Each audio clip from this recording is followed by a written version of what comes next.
되기 때문에 좀 잘 기억해 주셔야 된다라는 거. 그래서 지난 시간에 이제 구조 배웠다. 구조에 대해서 퇴적 구조, 지질 구조 얘기했던 걸로 기억을 하고 간단하게 퇴적 구조 필수적인 내용들 위주로 먼저 한번 볼까?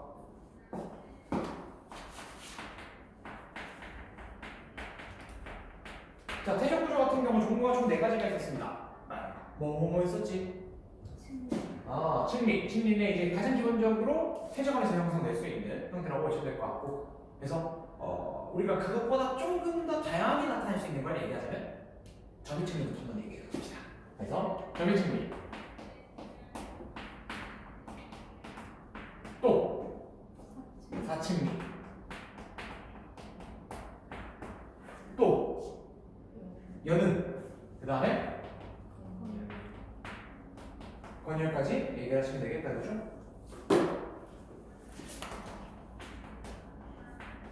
이렇게 총 4가지를 얘기할 수가 있겠고요. 이때 얘들에 대한 이야기를 해야 되는 거 한번 체크하고 넘어가보죠. 무엇을 체크를 해야 됩니까? 라고 얘기하면 이 장소와 환경과 원인에 대한 이야기를 같이 좀 해버리죠. 환경과 원인. 자, 점유침리는 어떤 환경입니까? 라고 얘기를 하면 뭐 해야 돼? 깊은 곳이어야 된다, 그지?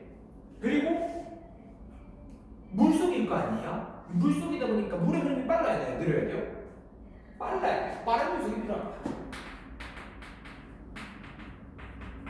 깊고 빠른 장소가 우리가 알게 되죠. 점유침리가 만들어질 수 있는 장소입니다. 라고 해서 대륙배라든지 심해저라든지 대륙산맥이나 깊은 호수에서 만들어질 수 있습니다. 라고 얘기할 수가 있다고. 대륙봉처럼 얕은 데서 만들어질 수가 있어? 없어? 없어요. 없어. 200m 가지고는 안 돼. 라고 얘기를 해주시면 되겠고요. 그다음 두 번째, 사침리 같은 경우는 경사져 있다라고 얘기를 한다, 그지? 왜 경사지죠? 물이나 흙에서 뭐가 바뀌어. 바람의 방향만 바뀌고 이제 얕은 물에서 물이 천천히 흘러가다 보니까 그 흐름 방향으로 이동하더라라고 얘기를 한다. 그래서 물의 이동이나 뭐가 있어야 된다? 바람의 이동이 있어야 된다. 즉 유체여야 되고 흘러야 된다 이거지. 그래서 물이나 바람의 이동이 필요합니다. 포인트만 좀 얘기를 할게요. 알겠지? 그러니까 물이 흐르는 것은 아무래도 하천 같은 곳일 것이고, 바람이 자주 바뀌어서 흘러내리는 거라면 얘는 아무래도 사막일 가능성이 좀 높습니다. 라고 얘기를 하면 돼. 사막. 바람이 쉽게 바뀌는 것들. 라고 보시면 되겠고요. 그 다음 여름 같은 경우는 어딥니까? 얕은 물이겠다, 그지? 얕은 물. 그래서 일정하게 계속 물결이 치다 보니까 어떤 일이 발생하는 거야? 물결무늬가 발생합니다. 라고 얘기를 하시면 될 것 같고요. 자, 그 다음에 자, 네 번째, 건열 같은 경우는 이제 뭡니까? 건열. 건조한 환경. 근데 원래는 어디여야 돼? 원래는 물이었을 때. 얕은 물 속에서 퇴적되고 난 다음에 건조한 환경으로 바뀌어야 된다 이거야. 얕은 물에서 건조한 환경으로 바뀌어야 된다. 라고 얘기하는 거. 그러다 보니까 이 사침리 여는 건열은 알갱이 크기가 고를수록 작을수록 유리해 불리해? 유리해요. 라고 얘기하는 거. 4암도 됩니다. 4암도 괜찮아요. 알겠지? 4암의 환경도 괜찮아. 셰일도 괜찮아요. 알겠죠? 근데 여감은 좀 불편해. 일어날 수는 있어. 근데 아무래도 좀 불편해. 알겠지? 그런 특징이 존재한다. 라고 보시면 되겠습니다. 그렇기 때문에 여기 있는 이 친구들은 아무래도 알갱이의 크기가 이제 알갱이가 작을수록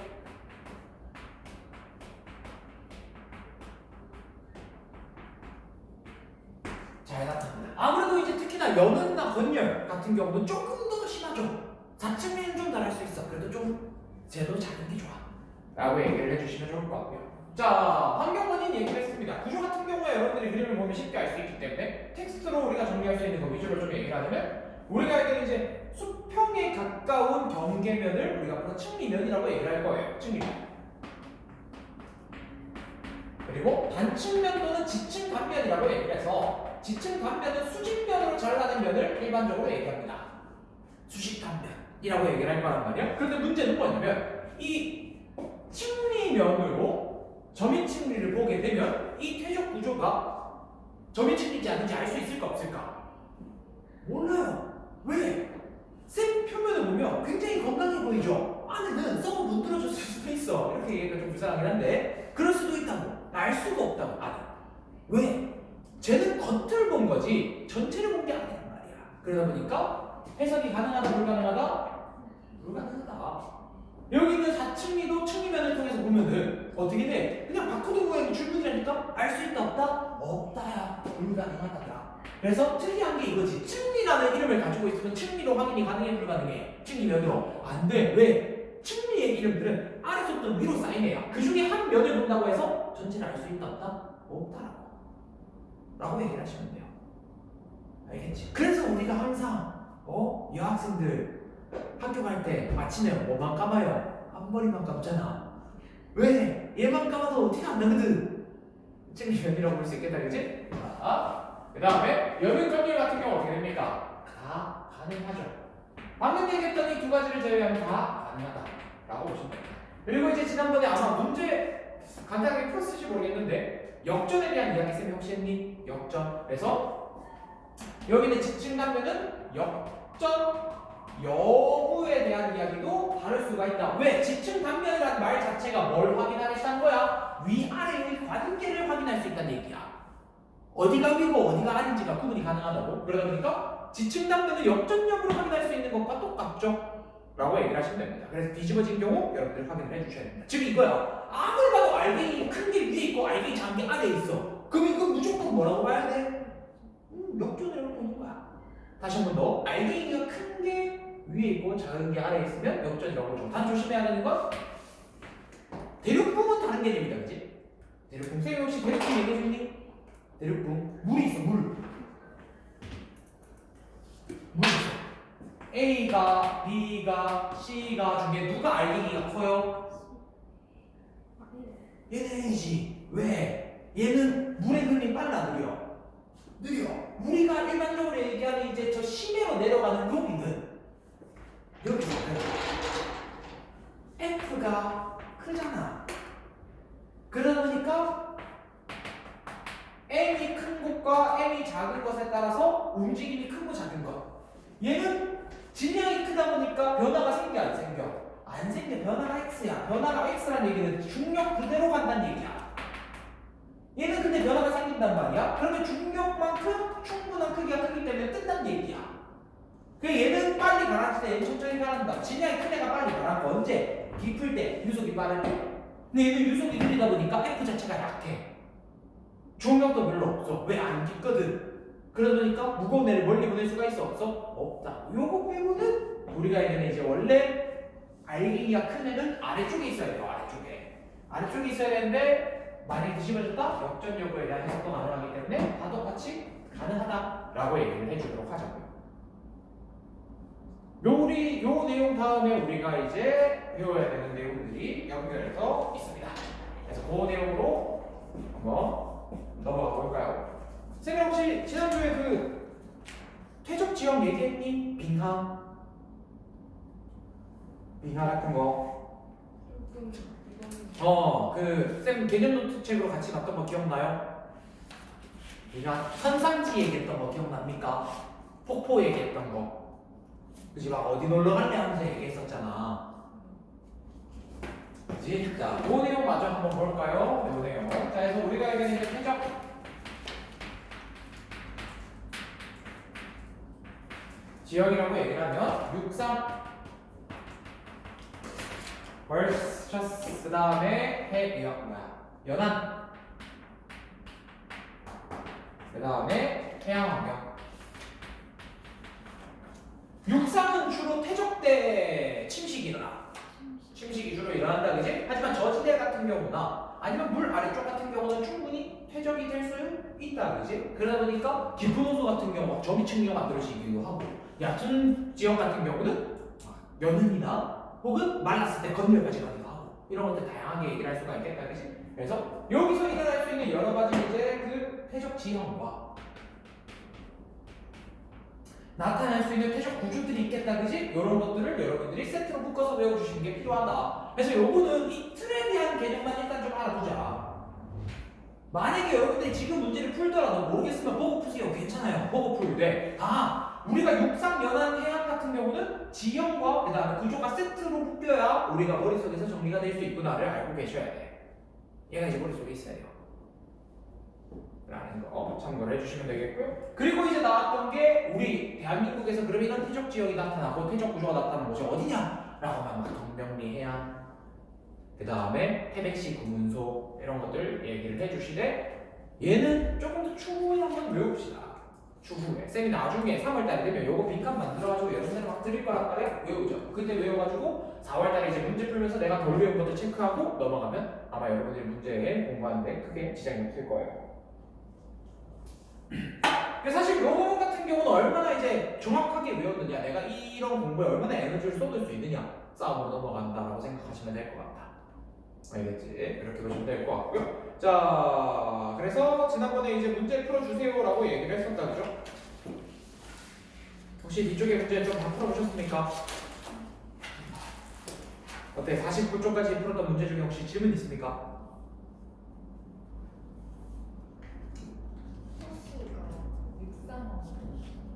호수가 육상환경입니다. 육상으로 보셔야 돼요. 육지에 있으니까. 바닷가에 있으면 연안이라고 보시면 되겠고. 또 일반적으로 폭이 넓어지면 유속은 느려지는 편입니다. 강에서 바다로 넘어가거나 산성지 같은 경우도 떨어질 때는 폭이 좁지만 내려오면 폭이 넓어지잖아. 그런데도 이제 유속이 느려진다고 보시면 돼.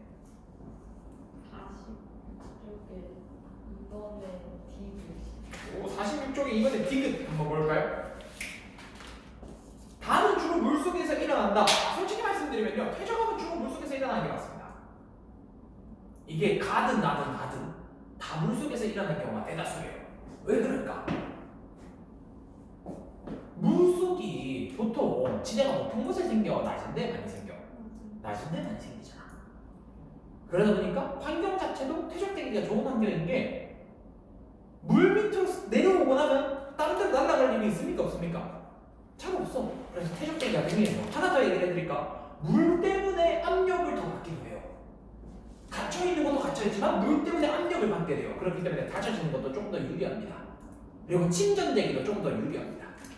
계속해서 이제 내려올 거기 때문에 라고 얘기해 주시면 돼서 사실 다뿐만 아니라 가나다 모두 다 물속에서 주로 일어난다. 주로 물속에서 퇴적함이 잘 발생한다 라고 얘기를 하는 게 좋겠다 라고 보시면 됩니다.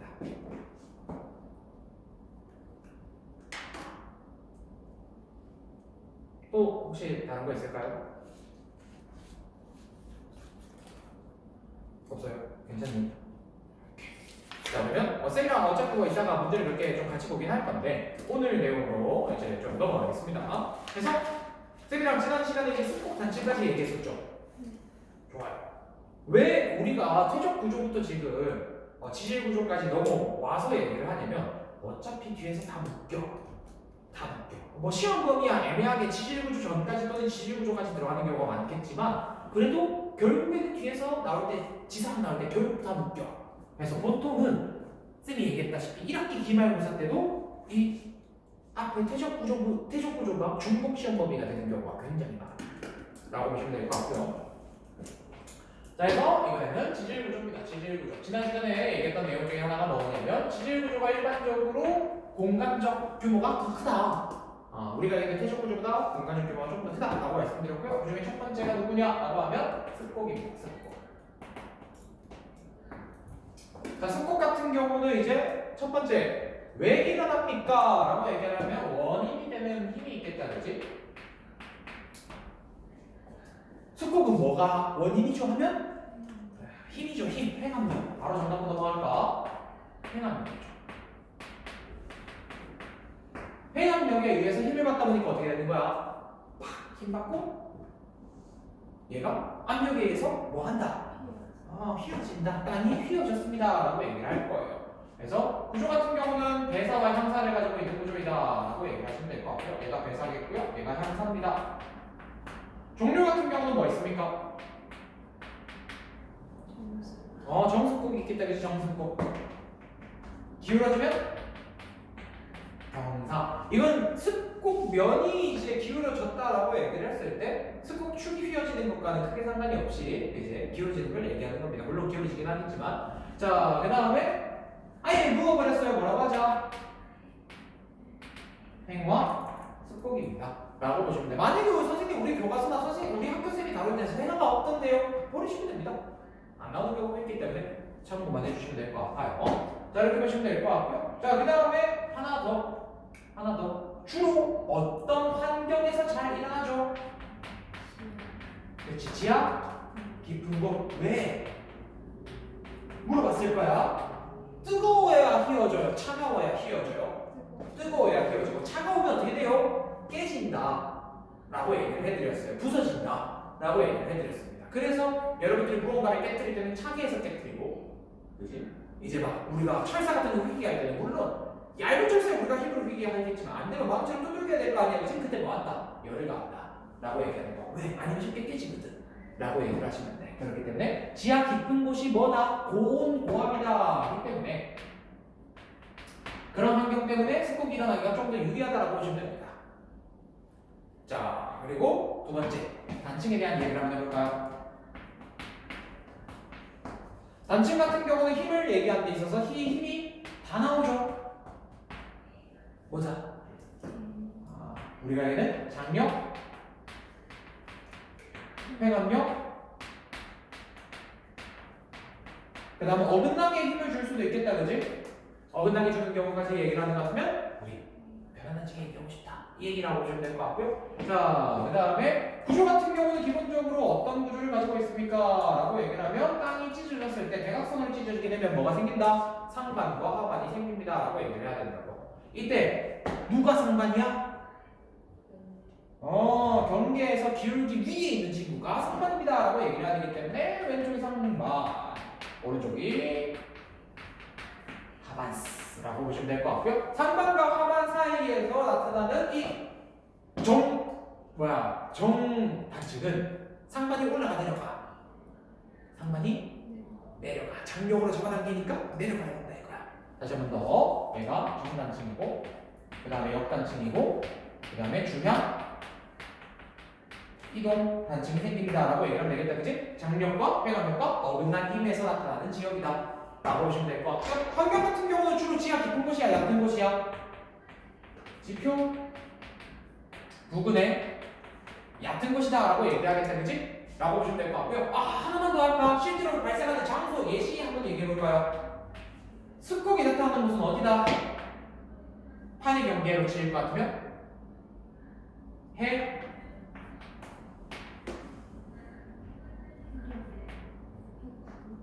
해구에서 눌리잖아.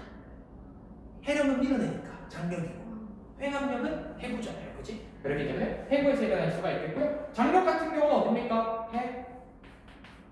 영, 그 다음에 구. 그래서 해구 같은 경우는 습곡과 그 다음에 이 단층이 모두 다 일어날 수 있습니다. 그래서 어긋나는 것은 변환 단층이다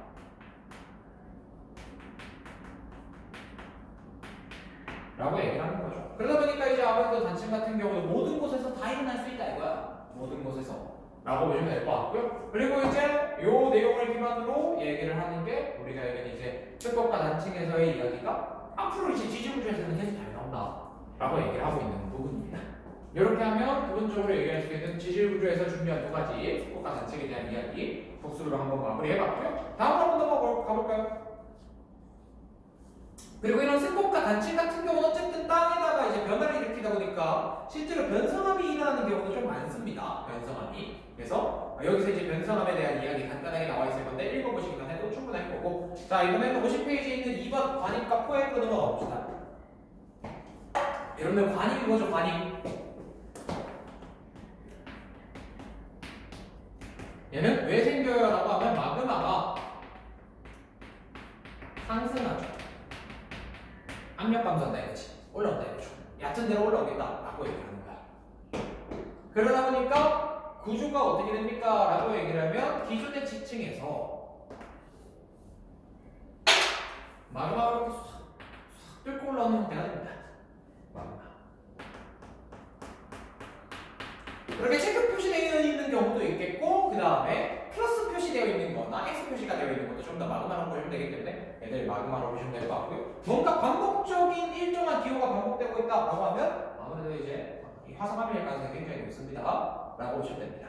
자, 그런데 특이한 건 뭐냐면 지금 쌤이 이 보라색 영역이 있다, 그죠? 여기는 일 수도 아닐 수도 있는 위치고요. 뭐가 일 수도 뭐가 아닐 수도 있냐라고 얘기하면 변성작용. 이 일어날 수도 있고 안 일어날 수도 있는 것입니다. 그래서 변성함이 발견되기도 해요.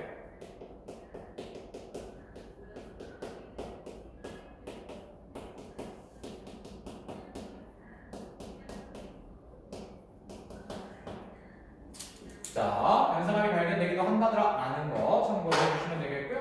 여기 우리가 여기 이제 관입에 대한 기본적인 해석이다라고 보시면 됩니다. 그래서 관입 특징, 관입하게 되면 우리가 여기 이제 특징은 무엇이냐라고 얘기를 하게 되면 특징 같은 경우는 항상 관입이 더 어립니다. 기존 지칭에서 관입한 거기 때문에 기존 지칭이 나이가 조금 더 많다. 당연한 말이지만 의외로 우리가 문제 풀 때 한 번씩 헷갈려. 이런 특징들 참고해 주시면 되겠고, 종류 같은 경우는 이제 뭐 관입이야 이것밖에 없기 때문에 따로 쓸 필요는 없어. 근데 세부적인 이야기를 좀 하자. 관, 입, 뭐가 있다?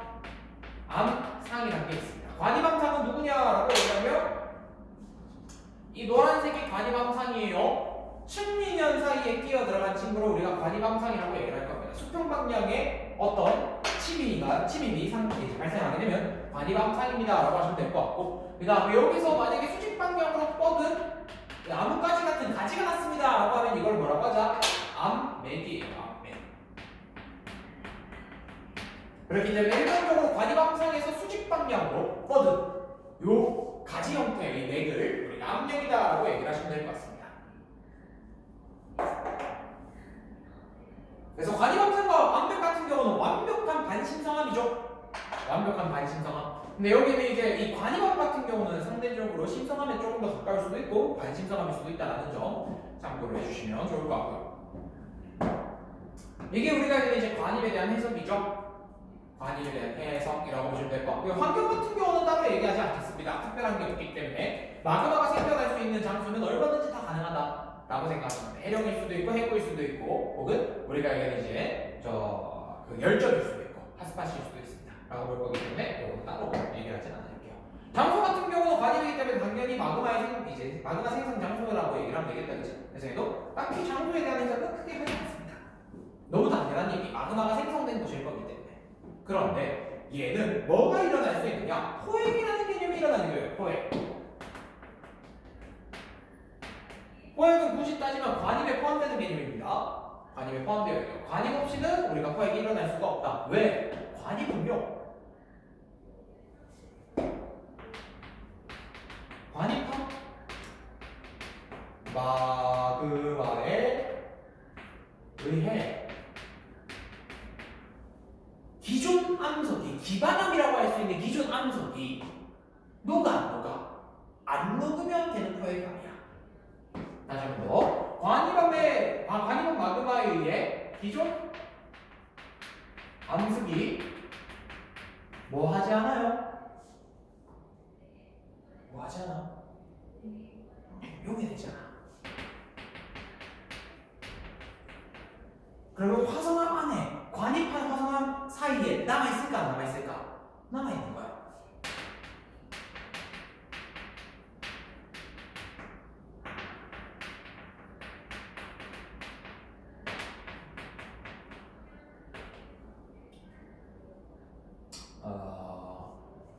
구독 만들어진 화성암 안에 그대로 유지됩니다. 되면 우리가 이걸 포획되었다라고 얘기를 할 거고요. 그 암석을 포획암이라고 얘기를 할 겁니다. 실제로 그 포획암이 뭐 어떤 친구입니까? 라고 얘기를 하면 이렇게 만약에 요 파란색의 돌 사이에서 빨간색이 저 관입암 사이에 그대로 남아있다? 그러면 우리가 뭐라고 할 거야? 포획암이에요 라고 얘기를 하시면 돼요. 포획암. 이렇게 남아있습니다. 얘가 포획이죠. 포획되었습니다 라고 얘기를 해주셔야 돼요. 그렇기 때문에 일반적으로 환경 자체는 굳이 뭐 물어보진 않겠지만 이렇게 생각하시면 쉬워요. 육남질 마그마는 뜨겁습니까? 상대적으로 차갑습니까? 육남질 마그마는 상대적으로 차갑거든. 이 차가운 애가 막 1000도, 2000도짜리의 용융점을 가지고 있는 암석을 녹여낼 수 있겠니? 못 녹여낼 거 아니야? 그럼 걔는 그대로 남아있다 이거야. 그럼 이제 그대로 이제 유지가 된다라고 얘기를 하자 이 얘기죠. 그래서 포획되기도 한다라고 보시면 될 것 같습니다. 이렇게 보시면 되겠고요. 자, 그리고 책에 없는 내용을 또 추가를 좀 할게요. 자, 요거는 우리가 간단하게 얘기했던 것 중에 하나입니다. 전리. 전리입니다.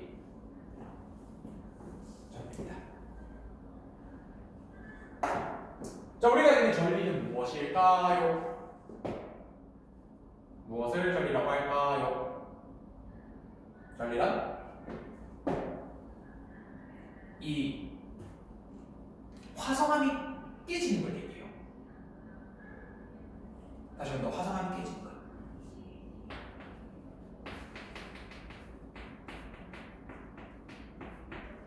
그래서 얘가 풍화침식이라는 걸 얘기합니다.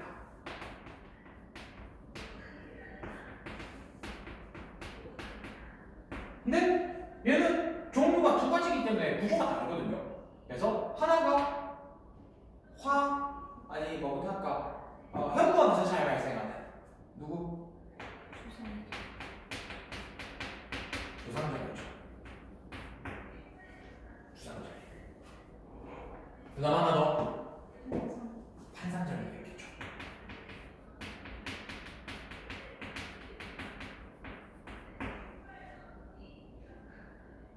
자, 주상절리 쉬워.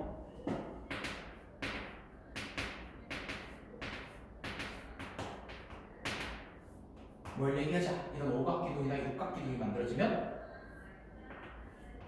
앞으로 뭐라고 하겠다? 주상절리입니다. 라고 얘기하시면 돼요.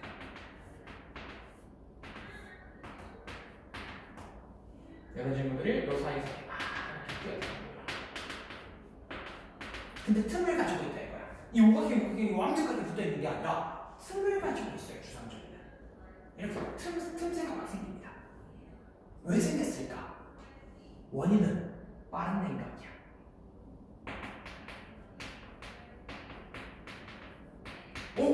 빠른 냉각이 일어나려면 침성암이어야 돼? 화성암이어야 돼? 화성암이죠. 화성암의 빠른 냉각이 우리가 얘기하는 전리를 만들어내는 이유다. 왜? 겉으로 드러나다 보니까 현무암이 빠르게 식은데 빠르게 식다 보니까 부피도 많이 감소하겠네? 순간적인 확 냉각에 의해서 많이 감소하다 보니까 우리가 이게 뭐가 발생할 수 있다? 주상절리가 발생할 수 있다 라고 얘기를 하면 돼요.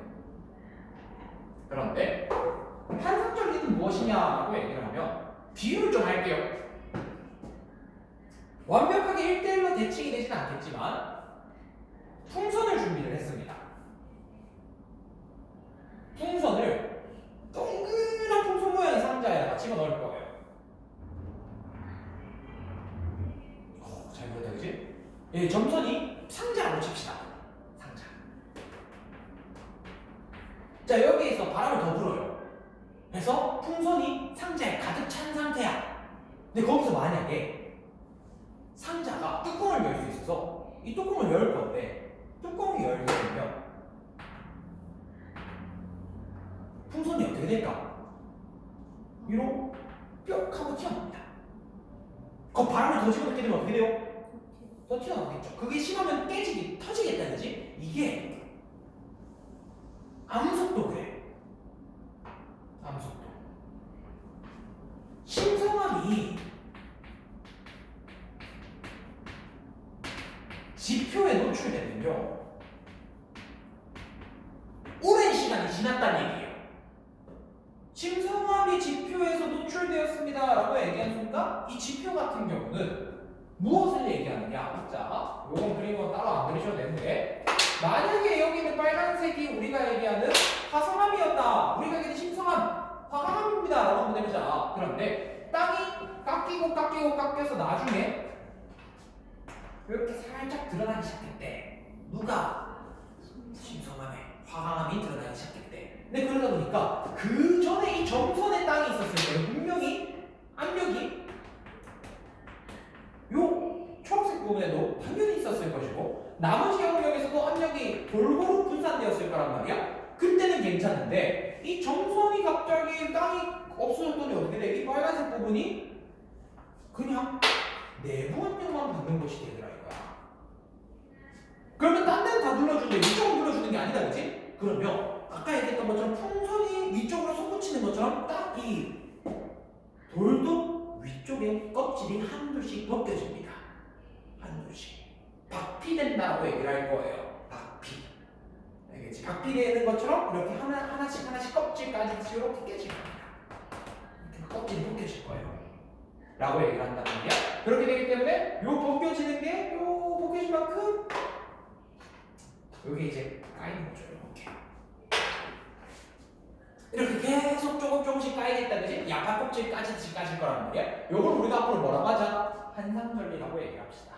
라고 얘기를 하는 거죠. 그래서 이렇게 이제 전리라는 게 만들어지기도 한다더라. 근데 둘 다 공통점은 뭐에 대한 이야기다?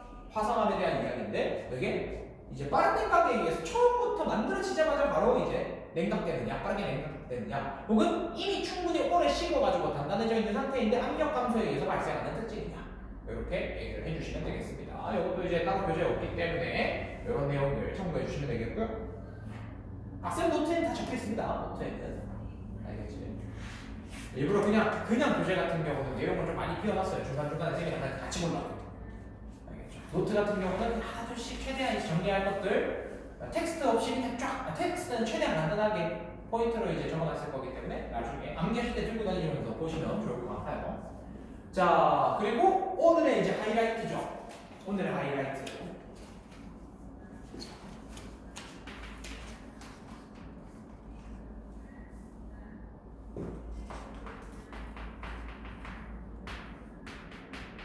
부정합니다. 부정합. 요것도 책이 없어요. 보셔야 돼요. 이따가 저기 사진 한 번 더 찍어야 돼요. 부정합니다. 부정을 하기 전에 정합부터 먼저 얘기를 하겠습니다. 여러분들 봐봐. 선생님이 세월을 남는 사람이라 할 게 없어. 맨날 심심해. 심심해가지고 요 이제 앞에 분필가루가 보이겠죠? 교실 돌아다니면서 청소기로 분필가루 다 빨아요. 그래가지고 골고루 섞어가지고 색깔별로 막 섞어가지고 땅에 맨날 뿌립니다. 정말 멋있어. 맨날 뿌려요. 맨날 뿌려. 오늘은 이제 살짝 붉게 뿌렸다가 내일은 살짝 노랗게 뿌렸다. 이렇게 막 조금씩 매일 뿌려요. 그래서 허리춤까지 왔어. 예를 들어 허리춤까지 오게 되면 충분히 많이 쌓였겠다, 그지? 근데 매일 같은 양 똑같이 매일 같은 시간 이렇게 뿌려왔으면 그 뿌린 이 분필가루마다 나이 차이가 며칠씩 차이나? 하루씩 쌓일 거 아니야. 그죠? 이렇게 연속적으로 쌓여 있는 걸 정합이라고 할 거예요. 그럼 대다수의 땅들은 정합일까 아닐까? 대다수의 땅들은 완벽한 정합은 아니겠지? 근데 대체로는 어떨까? 정합이라고 보시면 돼. 알겠죠? 왜냐면 선생님도 매일 뿌렸지만 완벽하게 연속적이지는 않잖아. 근데 그 정도만 돼도 우리가 연속적이라고 볼 거야. 그 정도만 돼요. 시간적 단절이 막 몇 년 이 정도도 괜찮아요. 근데 막 몇십 년, 몇백 년 이 정도까지도 괜찮아요. 근데 한 1000만 년, 2000만 년 이렇게까지 차이 나면 이제 그거는 정합이 아닙니다라고 할 거거든. 그걸 우리가 부정합이라고 할 거야. 왜? 지질 시대에서 얘기하는 땅이 쌓이는 속도는 워낙 느리기 때문에 100년, 200년 가지고 차이가 안 나요. 그거 가지고 차이가 안 나. 알겠지? 근데 막 1000만 년 단위, 억 단위까지 넘어가게 되면 이제는 차이가 난단 말이야. 까지 오면 우리가 부정합이라는 개념을 쓸 겁니다. 무슨 말이냐? 부정합이랑 요거는 좀 따로 얘들이랑 별개로 좀 쓸게요. 워낙 내용이 중요하기 때문에 부정합 같은 경우는 특정 경계로 지층의 상하의 나이의 연속성을 측정하게 되었을 때 불연속이면 우리가 부정합이라고 합니다. 다시 한 번 더. 상하 지층의 나이가 경계면을 기준으로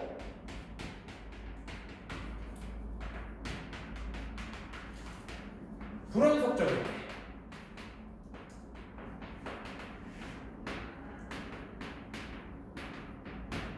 관계를 부정합이라고 얘기를 하겠습니다. 그러니까 아래는 막 1억인데 갑자기 얘가 2천만이야. 너무 적잖아. 이렇게 얘기를 하지.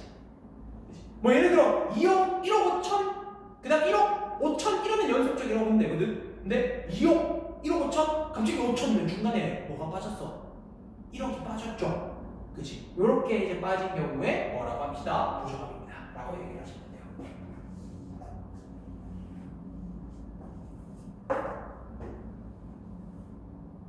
그래서 부정합 같은 경우는요,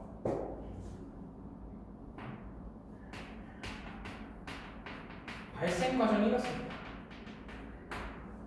첫 번째, 퇴적되고 있었어요.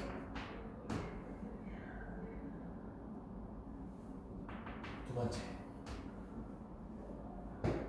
그러다가 땅이 갑자기 융기해요. 융기란 솟아오르는 거야. 땅이 올라갔어. 그럼 한번 물어보자. 저지대가 이제 뭐로 바뀐 거야? 고지대로 바뀌었다, 그지? 그러면 퇴적이 일어날까? 침식이 일어날까? 주로 침식이 일어날까? 그리고 우리는 부정합이라고 얘기하는 순간 이 융기는 침식을 위한 융기야.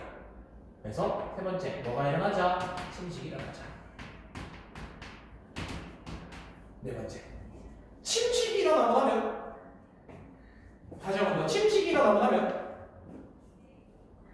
이제 기존에 있었던 암석이 없어져서 위쪽이 깎였다는 얘기잖아. 그리고 충분한 시간이 지났을 때 다시 신강이라고 얘기를 해서 신강은 이번에 땅이 내려가는 걸 얘기합니다.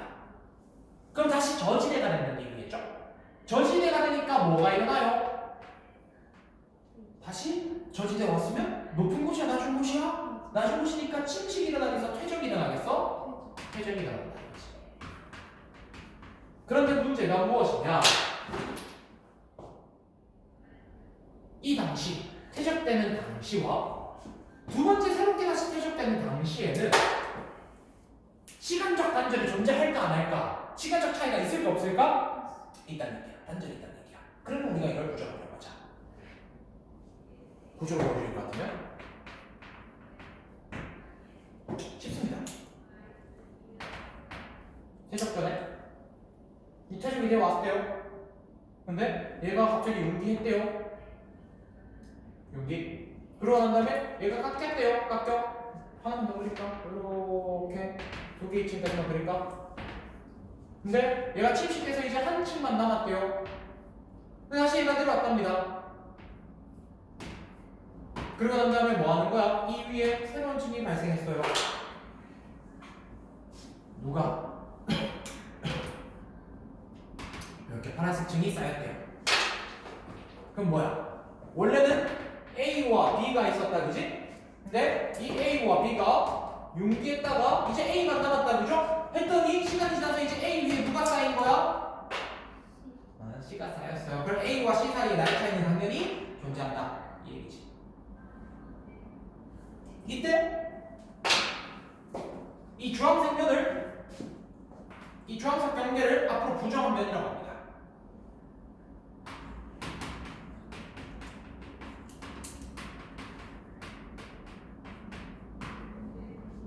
그래서 원래 이 경계 위로는 나이가 어리고 아래는 나이가 많아야 되고 이게 연속적이어야 되는데 연속적이지가 않더라. 부정한 면이다 라고 얘기를 하시면 됩니다.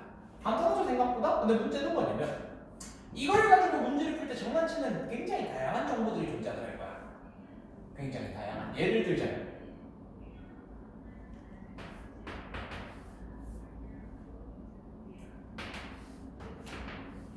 이제는 이제 어떤 것들도 얘기할 수 있냐면 얘가 부정한 면이래. 부정한 면이고 2층은 A, B, C라고 얘기를 하겠습니다. 그리고 이제 B층에 보니까 막 암모나이트 같은 게 막 그려져 있어. 암모나이트가 옛날에 막 살았대요. 암모나이트가 막 여기 막 나무 같은 게 막 그려져 있고 풀숲 막 그려져 있어. 자, 그리고 물어보는 거야. 이 지층은 융기가 최소 몇 번 일어날게? 최소라는 얘기는 이 그림을 보고 파악할 수 있는 것만 얘기해달라는 얘기야. 왜냐면 융기증가 막 일어났을 수도 있어. 근데 우리가 그걸 알 수가 없잖아. 힌트가 없으면. 그러면 힌트가 몇 번 주어졌냐라는 얘기야. 몇 개의 힌트가 있을까? 첫 번째, 뭐가 일어났죠? 부정합이 일어났죠. 부정합 속에는 융기가 있습니까? 없습니까? 있죠. 그럼 융기는 몇 번 일어났을까? 한 번. 그럼 정답은 한 번 맞습니까? 왜 안 하지? A분. No. A, B는 부정합이 없습니다. 아, 힌트가 주어지지 않았기 때문에 무시하셔도 돼요. 뭔가 한 번은 아닌 것 같은 느낌. 너도 이제 쌤을 아는구나. 눈치가 빠르구나. 한 번은 아니야. 그럼 몇 번일까? 두 번이라고 얘기하면 물어볼 겁니다. 왜 두 번인지. 세 번이라고 해서 물어볼 겁니다. 왜 세 번인지. 두 번. 왜 두 번이야? 나무가 있어. 나무가 있는 게 왜 용기를 의미하죠? 모르겠어. 아, 근데 굉장히 좋은 대답이었어. 그냥 8분 10초짜리 대답이었습니다. 또. 아, 진짜 정말로야.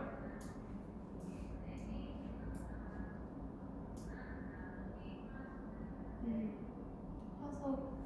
그렇지. 둘이 합치면 100점. 자, 얘가 누구야? 암모나이트지. 암모나이트는 바다에 살던 애일까? 아니면 바다에 살던 애일까? 아, 바다에 살던 애다 이거야.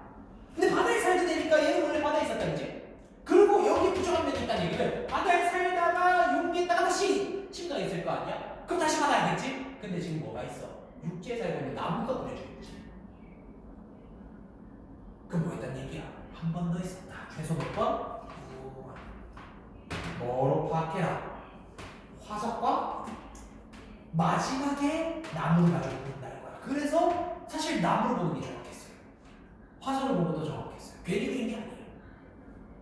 실제로 이렇게 문제에 나와. 근데 이제 문제가 뭐냐면 여러분들이 풀다가 놓치면 틀리는 거야. 최소라고 물어본 순간 무조건 포인트를 찾아야 돼. 보통 이걸 많이 해요. 보통이요. 이렇게 연습해 주시면 된다는 거 참고를 해 주시면 되겠고요. 그래서 윤기가 최소 몇 번입니까? 이렇게도 이제 잘 물어보고 있다라는 거 확인해 봅시다. 그다음 또 얘기를 할 수 있는 게 발생 과정 이제 구조 얘기했기 때문에 이제 종류에 대한 이야기까지 좀 넘어갈 건데 종류.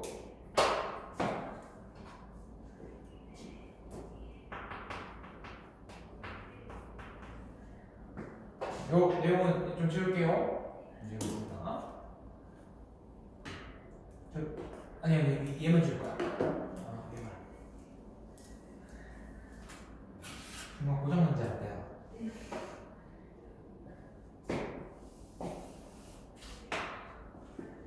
자, 종류 같은 경우는 이제 무엇입니까? 라고 얘기를 했을 때 이제 여러분들이 신경 써야 되는 게 첫 번째 우리 첫 번째 일반적인 이제 단지 우리가 있는 부정합이 있어요. 일반적인 부정합. 그래서 일반적인 부정합 같은 경우는 지금처럼 이제 평행 부정합입니다. 평행 부정합. 평행하다 이거야. 다시 한 번 더. 무슨 부정합? 평행 부정합입니다. 이 부정한 면과 모든 지층이 평행하면 층리가 평행하면 평행 부정합이에요. 부정한 면과 그래서 보통은 부정합을 표현할 때는 이렇게 물결 표시를 좀 하는 편입니다. 여기 이제 부정한 면이라고 하시면 돼요. 근데 이 부정한 면이 아무래도 이제 전반적으로 좀 평행하다 그지? 그러면 이걸 평행 부정합이라고 해. 네, 경사라고 얘기를 하면 이 부정한 면 아래로 층이 경사져 있는 경우가 있어. 그럼 이걸 우리가 경사 부정합이라고 해. 근데 난정합이라는 친구가 있습니다. 난정합 중요해요. 나머지는 평행 부정합, 경사 부정합, 부정한 면과 그 다음에 지층이 아래쪽에 지층이 부정한 면 아래 지층이 평행합니다. 평행하지 않습니다. 경사져 있어요라고 얘기를 한다면 이번에는 난정합이라고 얘기해서 우리가 얘기하는 이제 부정하면 아래 누가 있느냐? 마그마에 의해서 만들어진 화성암이나 변성암이 있을 경우 다시 한 번 더. 요 지층이 누가 있거나 마그마가 있었거나 혹은 요 아래쪽 지층에 누가 있을 경우 변성암이 있을 경우.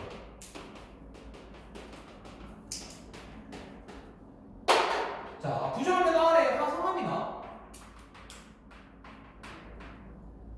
변성암이 있을 경우 뭐라고 하자? 부정합니다라고 얘기를 했을 때 난정합입니다라고 얘기하는 친구가 됩니다. 원래라면 이제 단순히 그냥 위쪽과 아래쪽 사이에 시간적 단절이 있습니다. 근데 얘는 아예 부정면 아예가 0살인 거야. 혹은 나이가 확 어린 거야. 라고 얘기를 하는 걸 우리가 얘기하는 난정합이라고 얘기를 하시면 됩니다. 난정합. 요게 우리가 얘기하는 이제 난정합에 대한 해석이 되겠고요. 화성도는 이제 변성함에 대한 이야기를 하고 있다라는 거죠. 화성도는 변성함에 대한 이야기를 하고 있다. 그래서 지금 보는 것처럼 이제 난정합이라고 얘기를 하게 되었을 때 특징들 체크해 주시면 되겠고, 항상 조심해야 되는 건 난정합에서의 화성함과 그 다음에 우리가 얘기하는 관임은 전혀 다른 이제 개념일 수도 있긴 하지만 어느 정도 일맥상통하거든. 어느 정도. 왜냐면 저렇게 난정합이 생긴다는 얘기는 이전에 관임을 쓸 가능성이 굉장히 높아. 그러고 난 다음에 저 지층이 이제 깎인 거다라고 얘기하는 거거든. 알겠지? 근데 그냥 단순히 다시 말해서 그냥 화성암 지층이 있는 상태에서 위에 이런 물결 표시 없이 이렇게 되어 있어도 우리는 얘를 난정합이지 않은지 구분하는 연습을 좀 해야 돼요. 왜? 우리가 구조에 대한 얘기를 하게 되면요, 특이한 게 아까 전에 우리 A와 C층 사이에서의 그 부정한 면입니다라고 얘기했을 때 안 한 얘기 하나가 있는데, 이 C층에 A나 B의 암석이 C에 남아서 같이 쌓이는 경우가 있어요. 얘를 우리가 뭐라고 하냐면 기저효과라고 해요. 기저효과.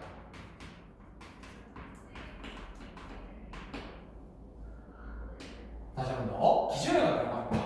새롭게 쌓이는 부정한 면 위에 기존에 있었던 암석이 그냥 알갱이 좀 자갈 같은 걸로 남아있을 때 우리가 이 친구들을 기저효과라고 그러거든. 그래서 이런 거야. 그냥 이렇게 그려져 있더라도 만약에 여기에 기저효과에 해당하는 친구가 이 부정한 면 위에 남아있잖아. 이렇게 막 기저효과입니다 막 그려져 있잖아요. 그러면 얘는 이런 물결이 없더라도 난정하고 보시면 돼.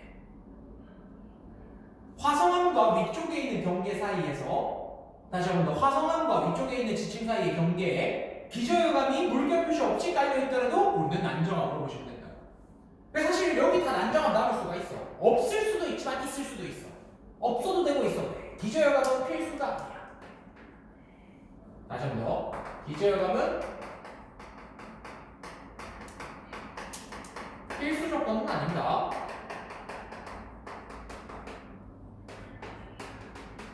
없을 수도 있어요. 근데 있으면 무조건 뭐로 보자? 부정합으로 보시면 됩니다. 화성암 위에 기저감이 그려져 있다. 얘는 뭐로 보자고? 뭐로 보면 될까요? 난정합으로 보시면 됩니다. 이렇게 얘기하시면 돼요. 그래서 이게 우리가 이제 부정함에 대한 해석입니다라는 거죠. 부정함에 대한 해석 보시면 되겠고요. 해석. 우리 지난 시간에 51쪽의 문제 좀 풀어봤었나? 51쪽의 문제 좀 같이 볼까요? 자, 1번부터 보겠습니다. 51쪽 1번 문제. 지질구조에 대한 설명입니다. 1번, 지층이 퇴적된 후 횡압력을 받으면 승폭이나 역단층이 형성된다. 맞습니까? 횡압력과 역단층 세트 맞습니까? 맞죠? 동그라미. 정단층은 장력이기 때문에. 그 다음 두 번째. 부정화면의 경계로 상하지층의 연령은 거의 차이가 없으면 돼, 안 돼? 안 되지. 있는 걸 얘기하는데. 그 다음 세 번째, 경사부정하면 부정화면의 경계로 상하지층이 나란합니까? 그랬으면 당연히 부정화이지. 안 되죠. 네 번째, 히말라야 산맥 같은 습곡 산맥에 형성되는 단층은 정단층 맞습니까? 습곡 끝곡은 이 행압력이야, 장력이야? 행압력이네. 행압력에서 나타나는 단점은 정이야, 여기야? 여기잖아. 쌤 지난 시간에 얘기했잖아. 장력의 지읒이 뭐라고? 정단층이라니까? 지읒이라니까? 지읒이라고 했잖아, 지난 시간에. 알겠지? 그렇기 때문에 정단층은 장력입니다. 그러면 역단층은 행압력이지. 가 떠올라야 돼요. 자, 그 다음에 5번에 마그마가 환입할 때 주위의 함성이나 지층의 일부가 마그마와 함께 굳은 것을 포획감이라고 한다 라고 얘기를 하는 거야. 맞습니까? 원래 기존에 있던 친구가 그대로 마그마랑 같이 굳어버린 거야, 그지? 그렇기 때문에 포획감이라고 얘기를 하시면 될 것 같습니다 라는 거 보시면 되겠고요. 자, 그 다음에 6번 문제 1, 2, 3번 한번 체크해볼까? 6번 문제 한번 적어볼래요 지금?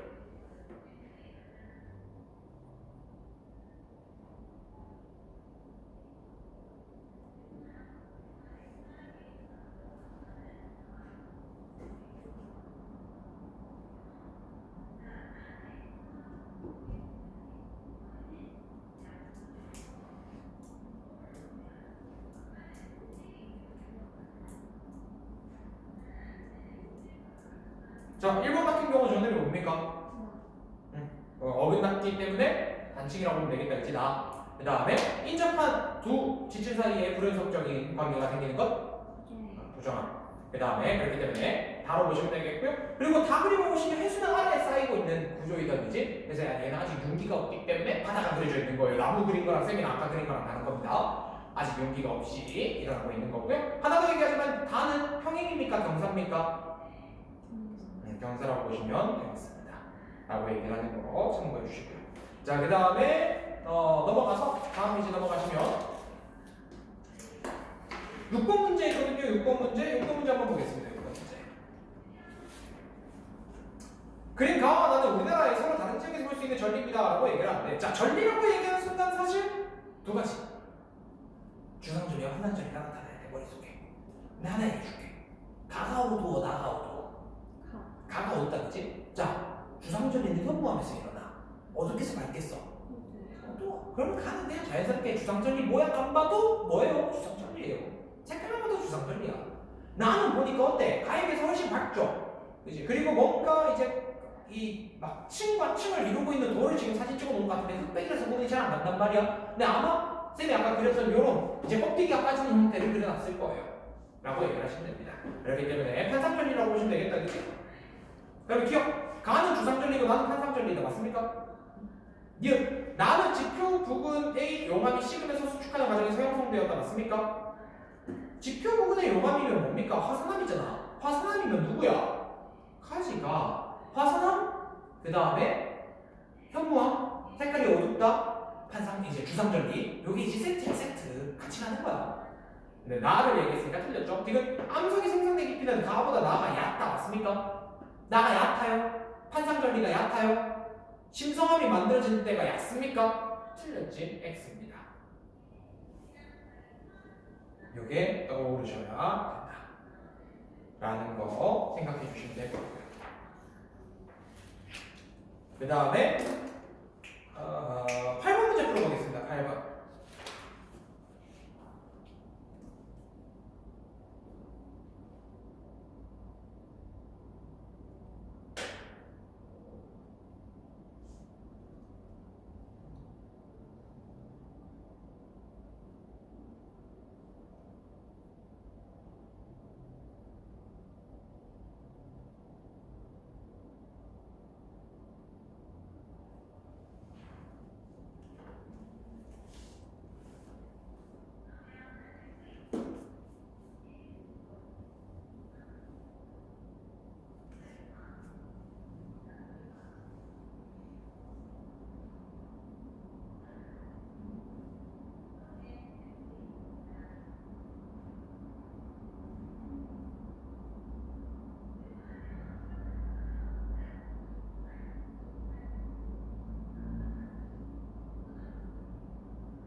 자, 8번은 한번 볼까요? 8번에 자, A는 용기, B는 침강이다 라고 얘기를 하는데 맞죠? 쌤이 그렸던 저 내용하고 똑같이 지금 그려놨던지 이렇게 되어갔고요. 그 다음에 니은에 A와 B 사이에 퇴적이 죽는 뜨는 현상이 일어났다 라고 얘기를 하는데 그게 우리가 있는 침식을 얘기하는 거라서 맞습니다. 퇴적이 안 되죠. 그래서 깎였죠, 실제로도. 기존에 있던 지층이 깎이는 것을 얘기하고 있고요. 디귿의 가에서 부정분의 경계로 상하의 지층 이면이 경사져 있다라고 얘기를 하는데 지금 가에서는 뭐가 나타났어? 기존 지층에 A로 가면서 꾸물꾸물 변했잖아. 습곡이 일어났다 그지? 그러면 층리가 경사져 있겠네. 그럼 얘는 뭐라고 봐야 돼? 경사부정하고 온다 이거야. 그래서 디귿이 맞죠? 라고 보시면 되겠습니다. 그렇게 되는 경우 니은 내용으로 보시면 될 것 같고요. 이런 식으로 해서 이제 문제를 풀어주시면 되는 내용들 보시면 될 것 같고요. 복합적으로 보실 것 같으면 막 14번 같이 막 이것저것 10번 문제처럼 이것저것 5번 넣는 경우도 있다라는 점 보시면 될 것 같고 10번에서는 기저혈감이라고 적어놨지만 14번에서는 위에 A면 위에 보면 돌딩 막 그려져 있잖아. 그 기저혈감이다. 알겠죠? 저렇게 이제 말없이 그냥 기저혈감을 표시해 놓는 경우도 있다라는 점 참고를 해주시면 좋을 것 같고요. 자, 그러면 뒷부분은 조금만 쉬었다가 이따가 문제 몇 개도 좀 같이 볼 거거든요. 문제 보면서 넘어갈 거라 좀 쉬었다가 넘어가도록 하겠습니다.